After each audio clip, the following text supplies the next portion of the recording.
Looks like they're broken down there. Maybe I'll stop and give them a hand. Hey, what is up guys? This is Brett here from brettdev.com and welcome back to the channel.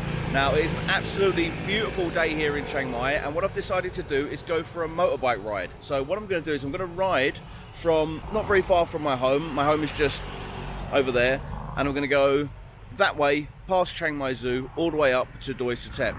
On the ride I want to talk about something that I've been wanting to talk about for a while on the channel, and that is 5 of the biggest mistakes, 5 of the biggest fuck-ups that I made when I first came to Thailand.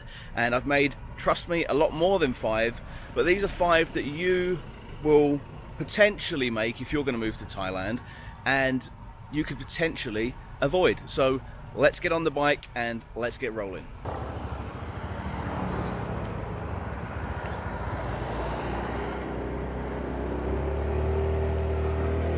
Okay, so let's get going.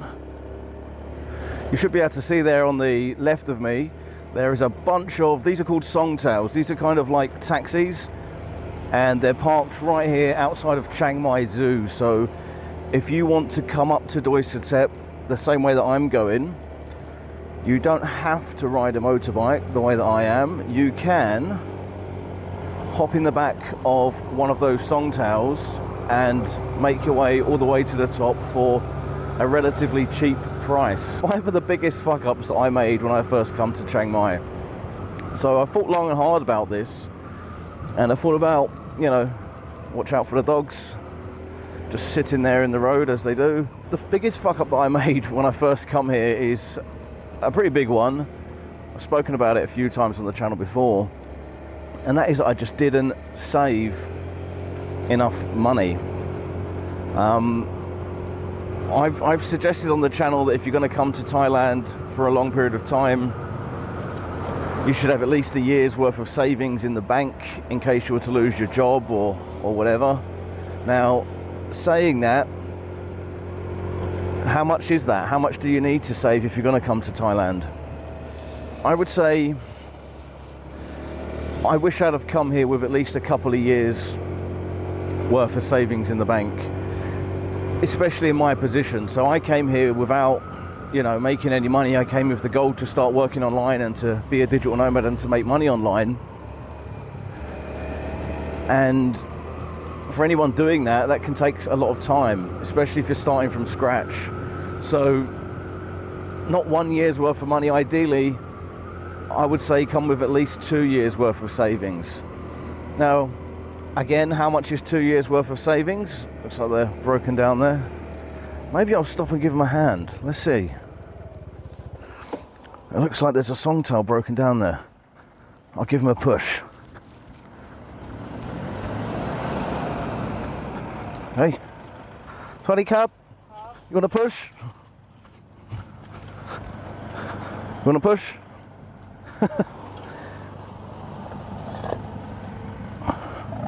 Okay. There we go. No problem. You go. No problem. So, where was I? I'm now covered in dirt and shit. Now, savings for a couple of years, how much is that? I mean, if you can live off of $1,000 a month, $1,500 a month, you do the maths, you know, $1,000 a month is going to be 24 grand. Now, you can do it cheaper, obviously, but it's just so stressful. For me, I just endured so much stress when I first came to live in Thailand and worried about money so much, pretty much just because I didn't give myself a sufficient runway, right? On the flip side to that, you can kind of come, I think, with a bit too much money. And I meet loads of, it depends on your personality, because I meet loads and loads of people that come here with lots of money, and they say, well, you know, I've jacked my job in, but I've got a huge runway, I saved tons of money. And they just fucking go off the rails. They just go to bars all the time, and they end up blowing all their money. They spend all their money and they become lazy. It's, if you work in a job and you save a lot of money, and then you put yourself into a position where you don't have to work for a couple of years, that can be very dangerous. There's a big mental block for people to overcome, actually. You know, I'm speaking from experience, from having no money to having enough money where I don't have to work for several years. And it can mess with your head a little bit, because there is a tendency to become lazy and to not do anything. So it kind of depends how you're wired, I suppose. It's a hard one. It's a fine line. But I definitely didn't come with enough. I would say come with 18 months to 2 years worth of money to live on. I came with about 3 months to live on, right? About 3 or 4 grand in the bank, something like that. So yeah. That's the first mistake that I made, the first biggest fuck up that I made when I came to Thailand. A lot of the other mistakes I made, I'm going to mention in this video, are a result of that. They're a result of not saving enough money. Like I say, for example, getting a long-term visa. Now, I've seen this with a lot of people. They come here with not enough money, and then they're hesitant to get long-term visas. And the reason they are is because they don't know how long they're going to be here. Oftentimes they'll end up being here a long time, but they don't know that, right? So what they'll do is they'll mess around getting tourist visas, doing border runs, all this other nonsense, and it just takes up so much time, and it's so annoying. It's fine doing it once or twice, but when you're living on tourist visas, and the worry and the stress as well of going across that border every 3 months, you know that tourist visa run's coming up, you know that you might get rejected, you're starting to build a life for yourself in Thailand, maybe you got a girlfriend, you really don't want to leave, and you're messing around doing this nonsense, you know, these tourist visas, these border runs. Man, that was such unnecessary stress. If you're going to come here, and if you're going to stay long term, then get yourself a long-term visa. Like I said, you're going to need to know that you've got enough money to stay long-term to start with. So factor that into your costs. If you're budgeting for £1,000 a month and you're going to come here for 24 months, add another couple of grand on top to account for your visas. I've made videos about cost of living. I've made videos about how much visas cost. I'll link to them up in the top corner of the video. Getting a long-term visa is a big one. You should do it as soon as you get here, really. You know, maybe come in on a tourist visa just to get here, but then switch it. Get an education visa, get a retirement visa, get whatever visa is suitable for you. Watch my visa video, I'll talk all about them. That's a big mistake that I made when I first came here to Thailand. We're about halfway up here. Well, I don't know, halfway, a third of the way up. And if you're going to come up here, there's an amazing little viewpoint you can stop off at. I'm just going to pull over because I'm going to hop off the bike, and I'm going to go and show you guys this viewpoint. You can get a wicked view of the whole of Chiang Mai.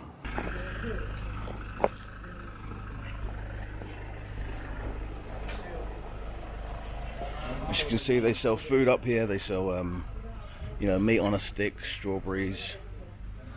Not forgetting stuff. There's an artist up here, looks like he's doing some work. And take a look at this. What a view, eh? There are some other viewpoints on the way up that I may stop at, but this is a really nice, easy one to stop at. And you really get a whole view of the whole city. You can see the airport just down there.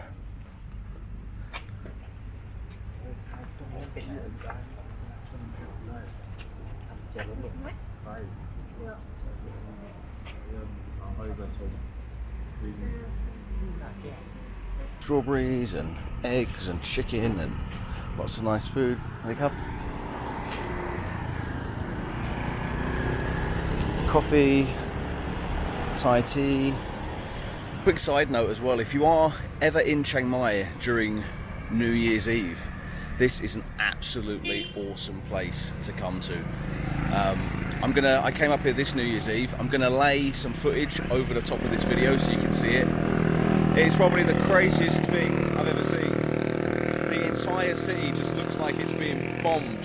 You'll obviously be able to see it right now. The footage isn't too great because I was never intending on using it for a vlog. I just kind of pulled out my little camera with no stabilization or anything like that. But this is an absolute wicked spot to come up to for New Year's Eve if you're ever in Chiang Mai. Quick side note, guys, if you are going to come up here and it's sunny, make sure you bring sun cream, because your arms and your neck will get absolutely wrecked. I always keep some sun cream right here in my bike for whenever I go out, because it's something that's really easy to forget. And if you're out in a t-shirt, I've done it, and you can actually like smell your arms cooking. It's pretty gross. Anyway, the third,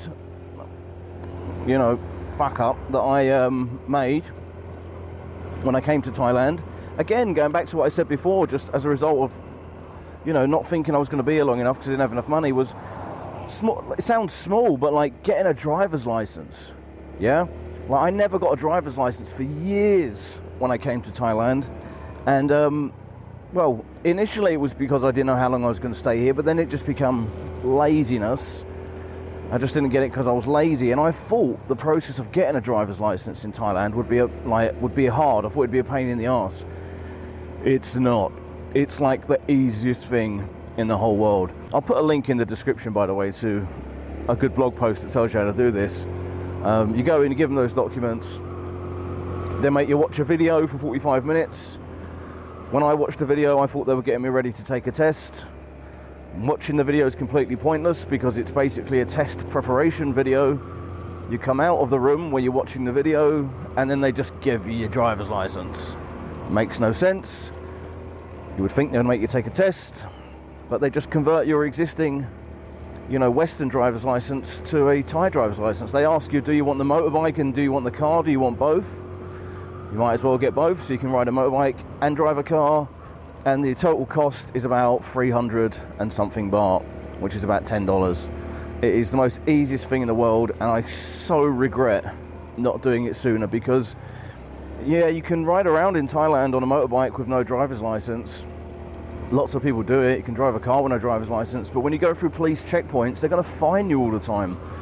And if you live in the sticks, right, like if you live out in a village, that might be fine. There might be no police checkpoints. A lot of people in the villages don't have driver's licenses. But if you live somewhere like Chiang Mai or Pattaya or Bangkok or Hua Hin or somewhere where it's busy, there are a lot of police checkpoints, and you're going to need a license. Otherwise, when you go through those checkpoints, you're going to get fined 500 to 2,000 baht. The going rate's about 500 baht for a fine. So if you're coming here for a short time, you might just want to pay the fine. But there's always rumours circulating that in Pattaya, in Phuket, they're stitching people up for 1,000, 2,000 baht. And, just to go out on a motorbike to go somewhere, to have that, dealing with that stress, just isn't worth it. I was dealing with the stress of going out for fucking years because I was just too lazy to go and get my licence. And I really, really regret not doing it sooner. It's, like I said, it's so easy to do. I don't know why I didn't do it. It's a major fuck up, I suppose. Title of this video. The fourth biggest fuck up that I made when I first come to Thailand, and something that I tell everybody to do that I didn't do, is I didn't travel enough, I don't feel. I mean, I came to Thailand a couple of times on holiday first. I did a fairly extensive amount of travelling then. I've done an extensive amount of travelling since I've moved to Thailand. However, I kind of just settled in Chiang Mai because I was doing what you're doing, and I was watching YouTube videos and wanting to be a digital nomad, and this seemed like the place to be. And to be fair, it is. If you want to be a digital nomad, Chiang Mai is, I would say, the best place to be. That said, I didn't go around and stay in other places long enough. Like I went to Hua Hin for a week or whatever. Went to Koh Phangan for a week, Koh Lanta for a few days, Krabi for a few days on holidays. But I would have really liked to have gone to these places before deciding to settle in Chiang Mai and actually stayed in them for 1 to 3 months perhaps at a time. If you're coming to Thailand for the first time, often I get that question: where's the best place to stay? What's got the best cost of living? What's going to suit my lifestyle? I can't really answer that. The only way you're going to find that out is by going to these places and staying.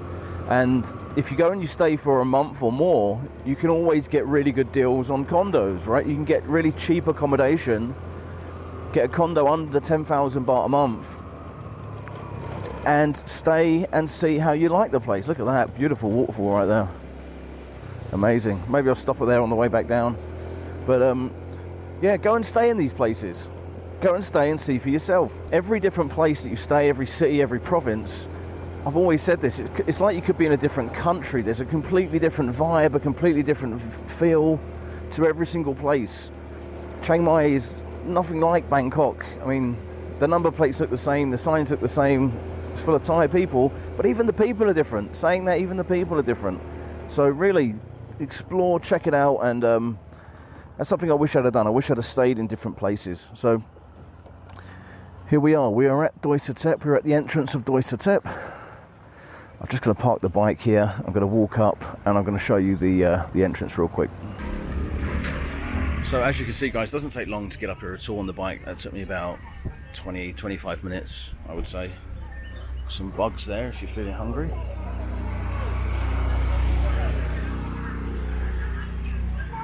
And right here on the way up, you've got all different sort of shops and things you can buy. Really not that expensive either, which is one thing I like about Thailand. When you go to these like tourist attraction places, anywhere else in the world they would charge you an absolute fortune because it's a tourist attraction, but still the stuff up here right at the top of this mountain is reasonably priced, right? It's kind of similar prices to what you'd get down at the bottom in the market. Now you can actually, if you want to, ride even further than Doi Suthep. If you follow this road up, go all the way around up to the left, there are some other things for you to see. Here you can see a sign of where you can go and the prices for the song towns to take you up and down, but you've got the palace, the Bhubing Palace, Doi Poi, the Hmong village, viewpoint, and Doi Poi summit. It's the entrance to Doi Suthep. All you got to do is walk up those stairs. I think there is a fee to get in, it's not much, a couple of quid. I'm not going to go in there because there's a giant set of stairs to walk up, but I do have another video on it anyway, so I'll link in the top corner if you want to go and see that. It's a very old video, but you know, it's a very old temple, hasn't changed much. There's also like a sky lift over here. I don't know if it's in operation, because like I said, there's a ton of stairs that go up to the temple. And I guess it's for disabled people or for the elderly that want to go up and see the temple.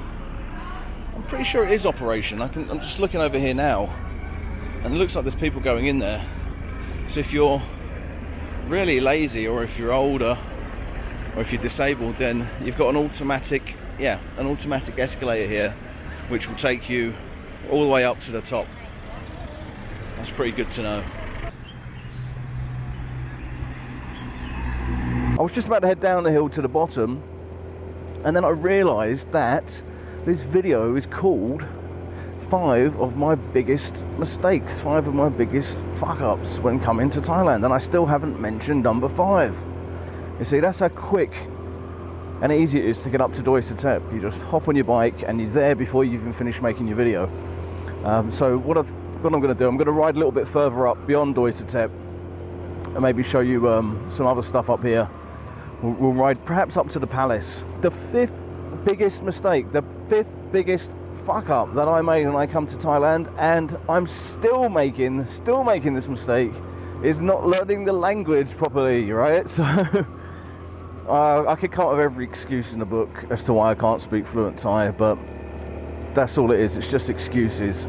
Just learning simple words will improve your experience so much. Not just people can see it as well. Thai people can see it when you make no effort. And I've seen people like this that have been here, that have lived here for ages, and they haven't even bothered to learn like the most basic stuff, and they just blurt out full like complex English sentences to people, and the people just don't get it.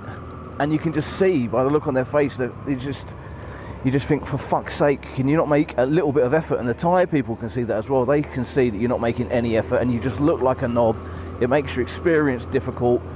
You know, just doing the most basic things in your life becomes overly complicated, and it's stressful. Like you're not only stressing yourself out, but you're stressing out anybody that you try to communicate with. You just have to learn some real basic stuff, like being polite, saying hello, saying thank you, saying excuse me, like that. That's a really big thing, just to say excuse me. So if you get stuck behind somebody or you're trying to get someone's attention, you're not standing there going, oi, excuse me, you know, which I see people doing all the time, and then they get mad when the person they're saying excuse me to doesn't understand them. Well, it's like, no shit, you're in fucking Thailand. No wonder they're not going to understand you, are they? If you speak to me German or French or English or whatever, you know, you're speaking. Just learn the basics, man. Learn how to say excuse me, learn how to say please, learn how to say thank you. You know, it's not that hard. Those are the five biggest mistakes I say I've made in coming to Thailand. Like I said at the start of the video, I've made a lot more mistakes, a lot of other mistakes, but I'll leave you there with 5, otherwise the video will go on and on forever. In conclusion, like I said at the start of the video, all of these mistakes kind of stem from the same thing, which is, you know, I wish I'd have brought more money when I come here. So £1 a month for a couple of years, slap a couple of extra grand on for your long-term visas. When you get here, get your driver's license, try and learn a bit of Thai, and overall you'll have a your experience will be a lot more pleasant. I just thought that was the palace there, but it's not. The sign says 200 meters. So we're pulling up right now to the palace. There's a palace, if you didn't know, now you know, a little bit further up past Suthep. It's a pretty cool spot. You should definitely come up here, especially if you're going to go to Suthep. Definitely come up to this palace. Now you can go in. I'm not sure if you can actually go in the palace. I'm pretty sure you can't, but I'm pretty sure you can pay to go inside and tour all of the flower gardens. I'm just going to park the bike up here in the motorbike parking.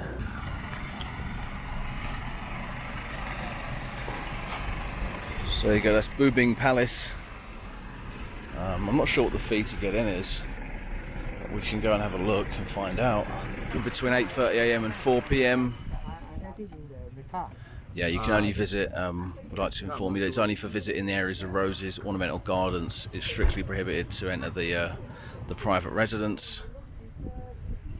Once tickets have been sold, it cannot be refunded. Please show respect and wear proper dress.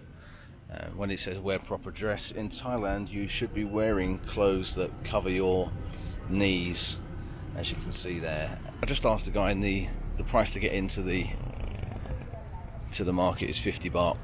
And as you can see, just up here you've got another little market strip where you can buy clothes and things like that, just as you can down at Suthep. See, in Thailand there's lots and lots of different hill tribes, and all these different styles of clothes are from the different hill tribes.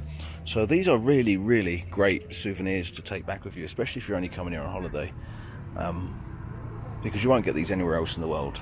These are handmade. These are made in the hill tribes.